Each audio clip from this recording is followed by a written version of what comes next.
past Saturday, I had the great privilege of addressing a rally in support of Kim Davis. Now, Kim Davis is the elected clerk of Rowan County, Kentucky, and she's been jailed by a federal judge for disobeying his order to her to issue marriage licenses to people of the same sex, and she refuses to do so. Now, other speakers at the rally addressed the moral argument against her confinement. That argument rests on the idea that our rights come from God, and that no government can grant a right to anybody to do that which God declares to be wrong. But during my brief remarks, I attempted to address the legal argument that rests on the explicit language of the Constitution of these United States. Specifically, the Constitution grants lawmaking power only to Congress and not to the courts, not even the Supreme Court.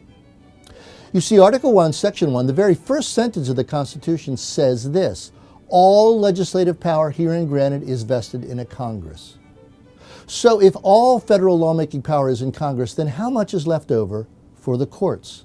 Well, the answer, of course, is zero.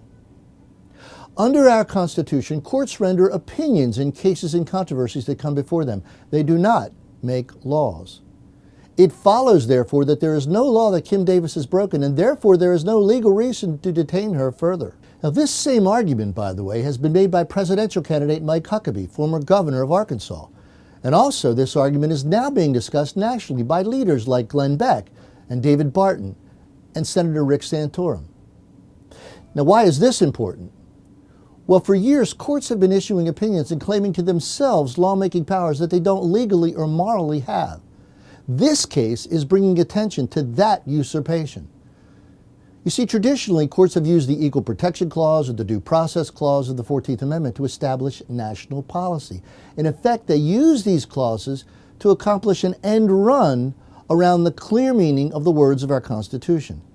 For example, imagine that in this case, the Congress had actually passed an act that purported to require all county clerks to issue licenses to people of the same sex.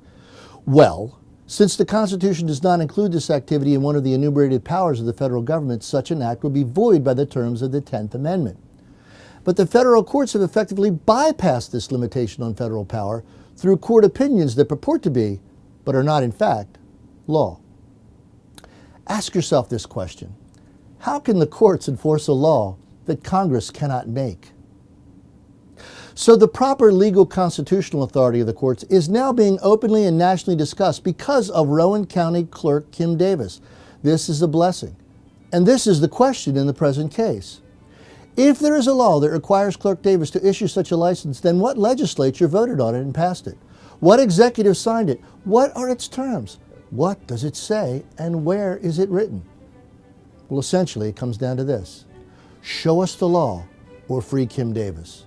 Show us the law or free Kim Davis. This is Michael Anthony Peroutka for Institute on the Constitution, bringing you the American View.